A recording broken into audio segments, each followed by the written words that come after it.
রাজ্যে 497টি মাদ্রাসা শিক্ষা কেন্দ্র আছে, যেখানে শিক্ষক শিক্ষিকারা খুব ন্যূনতম বেতনে চাকরি করেন, 12,000 13,000 টাকা মাইনেতে চাকরি করেন।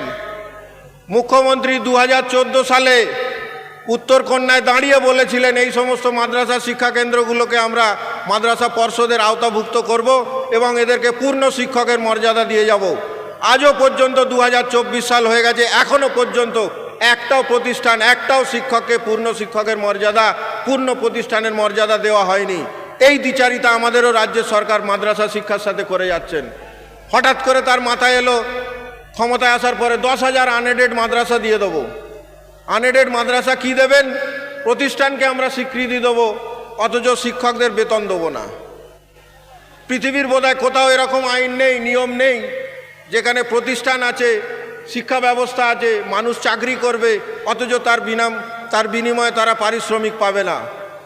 এই দ্বিচারিতা কোনো মুসলিম সংগঠন কেউ মুখ্যমন্ত্রীকে বলেননি যে আমাদেরকে আনএডেড মাদ্রাসা দিতে হবে, উনি নিজে থেকেই বলেছিলেন। অথচ আজও পর্যন্ত এই 14 বছরে তিনি মাত্র 10,000-এর জায়গায় 235টা তৈরি করতে পেরেছেন। তাও তাদের শিক্ষক শিক্ষিকারা রাস্তায় শুয়ে আন্দোলন করার পরে ন্যূনতম 6,000 টাকা বেতনে শিক্ষকতা করেন।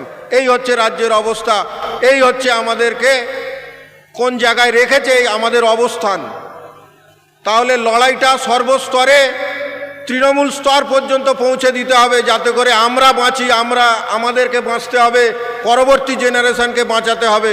পরবর্তী প্রজন্মকে যদি আপনি সঠিক রাস্তায় পরিচালিত করতে না পারেন, আমরা অচিরে ধ্বংস হয়ে যাব। এই ধ্বংসের হাত থেকে এই সমাজকে বাঁচাতে হবে, এই কমিউনিটিকে বাঁচাতে হবে। তার জন্য আমাদের লড়াই জারি থাকবে। আর আহলে সুন্নাতুল জামাত আজকে যে ব্যবস্থাপনা করেছেন তাদের ধন্যবাদ জানাই এবং আমাকে আমন্ত্রণ জানানোর জন্য তাদের কাছে আমি কৃতজ্ঞতা জানাই। এই আন্দোলন লড়াই চলবে। আমি সারা বাংলা মাদ্রাসা শিক্ষক শিক্ষাকর্মী সমিতির রাজ্য সম্পাদক হিসেবে এই ধরনের সমস্ত লড়াই সংগ্রামে আপনাদের সঙ্গে থাকব, লড়াই অংশগ্রহণ করব, আমাদের সংগঠনও লড়াইয়ে থাকবে। আমরা লড়াই করে যাচ্ছি। সবাই ভালো থাকবেন, সুস্থ থাকবেন। আগামী দিনে লড়াইয়ের ময়দানে দেখা হবে, প্রত্যেকে লড়াইয়ের ময়দানে দেখা হবে। ধন্যবাদ। হ্যালো, অসংখ্য ধন্যবাদ শেখ মেহবুব আহমেদ সাহেবকে। আমরা 2-1 মিনিটের জন্য বক্তব্য বিরতি রেখে আমরা বরণ পর্বটা সেরে নেব। এখন আহলে সুন্নাত ওয়াল জামাতের কর্ণধার পীরজাদা আব্বাস সিদ্দিকী ভাইজান হুজুর কিবলাকে বরণ করে নিচ্ছেন সংগঠনের সহ সম্পাদক পীরজাদা বাইজিদ আমিনী সাহেব।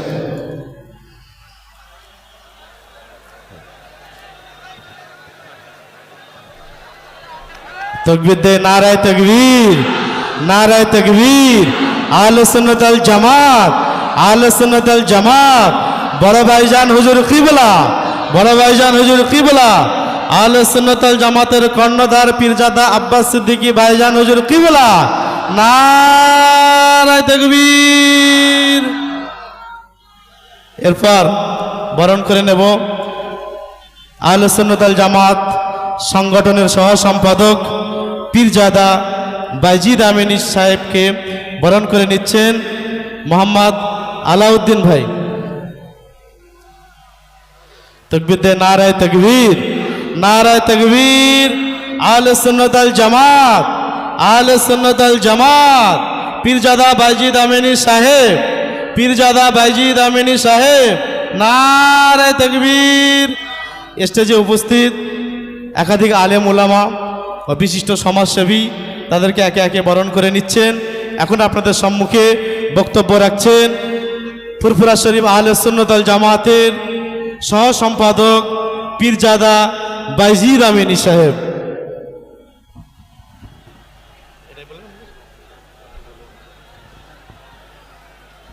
ভাই, আমি আরও একবার মাইক ধরছি, আর কেউ আলোচনা করার নেই, ভাইয়ের পরেই আমি আলোচনা করব। আচ্ছা, আমরা এসেছি কি জন্যে এটা আপনারা জানেন তো নাকি? এটা কোনো রাজনীতির মিটিং। সুন্নাত ওয়াল জামাতের কর্ণধার পীরজাদা আব্বাস সিদ্দিকী ভাইজান হুজুর কিবলা, নারায়ে তাকবীর। ফুরফুরা শরীফ আহলে সুন্নাত ওয়াল জামাত, ফুরফুরা শরীফ আহলে সুন্নাত ওয়াল জামাত, নারায়ে তাকবীর।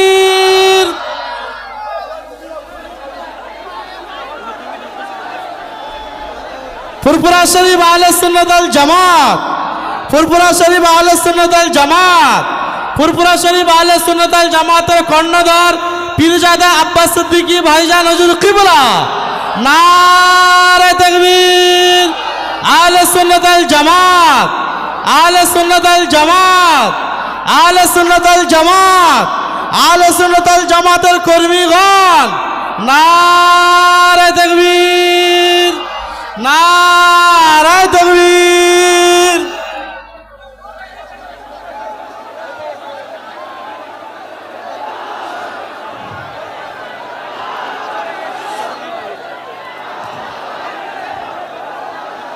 নারায়ে তাকবীর, নারায়ে তাকবীর।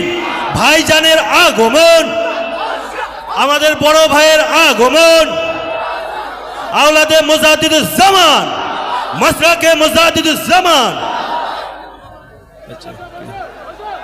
সকল ভাইদেরকে বলবো, দিনী ভাইদেরকে, ভাইজান এসেছেন, কেউ কোনো রকম বিশৃঙ্খলা সৃষ্টি করবেন না।